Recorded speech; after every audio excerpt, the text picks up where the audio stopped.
I'm Patrick. I'm bisexual, which means that none of you are safe from me thinking that you're pretty and being scared to talk to you.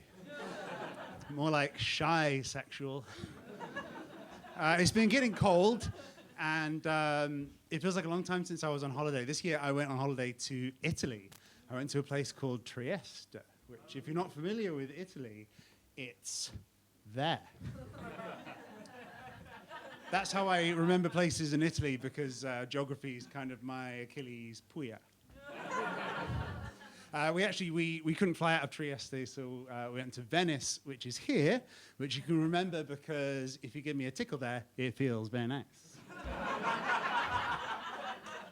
I've got an impression for you all, one impression. Does anyone know who this is? Any suggestions? Close. It's my Willie in the bath. I'm going to put it down. Oh, it's back. My girlfriend and I, not recently, we've kind of always been poly. We threw off the shackles of monogamy and replaced it with being in our mid-30s and being too busy and tired to sleep with any other people anyway. But we were at a nudist spa, and this nudist spa was kind of straight. Like everyone's naked, but you can kind of tell they all drive a van. But some people came in, and they were kind of like queer-coded. They had single-line tattoos of stupid stuff like cheese graters. And we were like, ooh, these might be our people. And they were like a bit younger than us, like in their 20s. And we were in a steam room, and I realized what my girlfriend was doing was she was trying to signal to them that we are bi people and that we might be interested. And she did it very subtly. She was like, hey, while we're in Brighton, we should go to that queer bookshop. Do you know that queer bookshop where they sell the queer books? And she was like, oh, and while we're here, we should hook up with Sam. They're great. Implying that Sam is either non-binary or there are many of them. And I tried to join in, but I mispronounced Chappelle Rowan, and they left.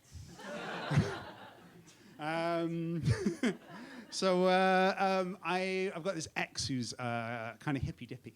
And one time we were having sex, and she reached over for a little pot. And I just thought it was like a regular pot, but it turned out that it was coconut oil, for cooking. And she'd been using it as lube for ages. It was really, really strange. She used to just sort of put lots of random things up herself. It was very strange. Like one time she went to me and she said, Patrick, we need to go to hospital. And I was like, why? And she was like, I have a yeast infection. I wonder why. And to clear it up, I put it in a parsley pessary. Does anyone know what a parsley pessary is? A parsley pessary is if you've got a yeast infection, you put some parsley up there to help. And I was like, so what's the problem? And she was like, it's gone.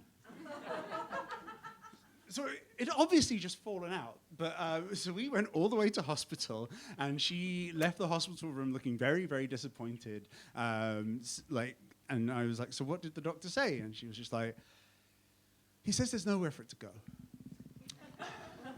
And she kind of had that look like a Danish detective when they've been told the girl's gone, she's in the river. She was standing on bridges in knitwear. She's bi, so she was knitting it at the same time. And was that a hand? But she used to put all sorts of things up herself. It was like she, coconut oil and parsley. It was like she was treating it like her own little lunchtime Tupperware. Tupperware, hardly touched aware. That is a joke which refers to tupping, which comes from the play Othello, which refers to when rams would ringcorn sheep to have sex with them. We call it tupping season. And I thought that was a joke that would benefit from being explained. My current girlfriend believes in science, and I recently found out that I've got this heart condition. My heart is called a jazz heart. It beats out of time. It's kind of like a white guy at any concert. And my girlfriend was looking at my vein, and she was like, Patrick, this is crazy. I'm looking at your vein, and I can see right now that your heart is beating irregularly. And I was like, that's great. Are you going to suck it or what? Thank you very much. I've been Patrick. Keep it going for Patrick.